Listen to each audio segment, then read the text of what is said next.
This PowerPoint is about writing paragraphs.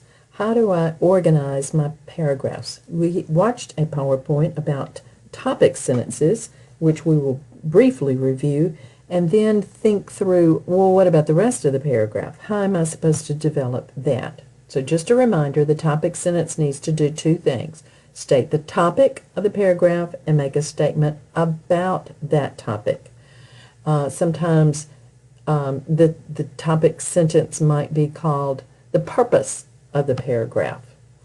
So for example, if you were asked to write a paragraph about the worst job you ever had, your topic would be the part of the sentence that states what that job was. But then you need to say something about that job that would convince your reader it was the worst job you ever had. So waiting tables at Joe's barbecue, that's the topic. The statement about the topic, what was the worst job I ever had. If you just use this as a topic sentence, I used to wait tables at Joe's barbecue. What's wrong? Well, this topic sentence states the topic, waiting tables at Joe's barbecue, but it does not make any statement about my experience, what it was like.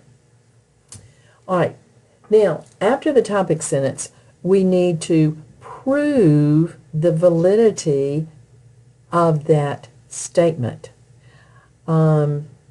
So we start with what we call general proof. It starts with a transition and then makes a general statement showing one way that the topic sentence is true. Here's an example. One reason that waiting on tables at Joe's barbecue was a terrible job was because I had to work long hours. So notice the general proof is general. You don't give away specific information in the general proof. I had to work long hours. All right, now we're going to get more specific. It begins with a transition that illustrates the general proof. For example, there's my transition. Every Friday I had to work from 2 p.m. until the restaurant closed at 10 p.m. And then I had to complete an hour of side work, which meant I could not leave until around 11 o'clock. So do you see how the specific proof supports or illustrates or verifies that the general proof that came before it is supporting it? Specific proof should support the general proof and be more specific.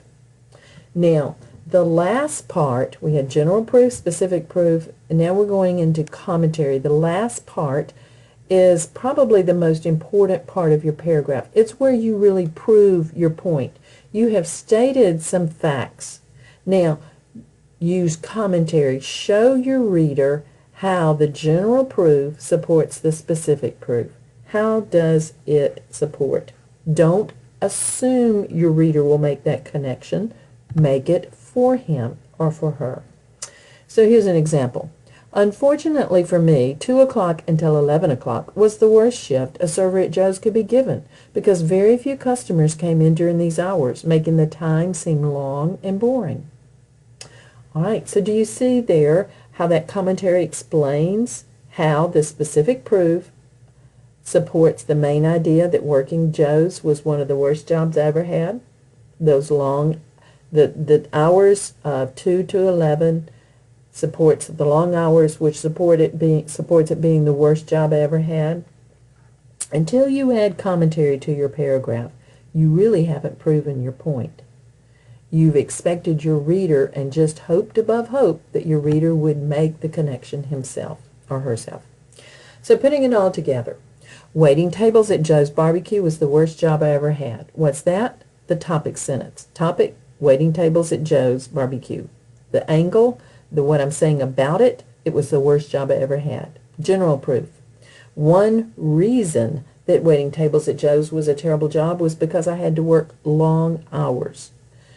Specifically, for example, every Friday I had to work from 2 until the restaurant closed at 10, and then I had to complete an hour of side work, which meant I couldn't leave until around 11 o'clock. Commentary. Why is that so bad? Unfortunately for me, 2 until 11 was the worst shift a server could be given because a few customers came in during that time, making those hours seem long and boring.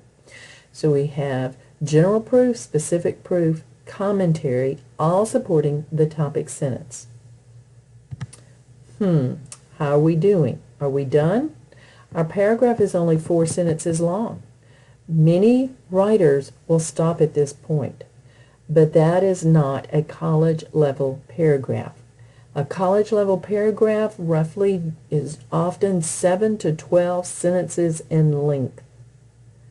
Ooh, how are we going to come up with 3 to 8 more sentences? I've done everything. Well, simply go through the steps again. You want your paragraphs to be convincing, fully illustrated. So go through it again. Another round of general proof, specific proof, and commentary. In fact, keep adding general, specific, and commentary proofs until you feel confident that you've proven whatever point you are making in that paragraph. So remember, a college-level paragraph, somewhere around 7 to 12 sentences in length. So we have 2 rounds. We have our topic sentence, a round of general proof, specific proof, commentary. Do it again, and then conclude your paragraph. Bring it to a close, sometimes wrapping it up.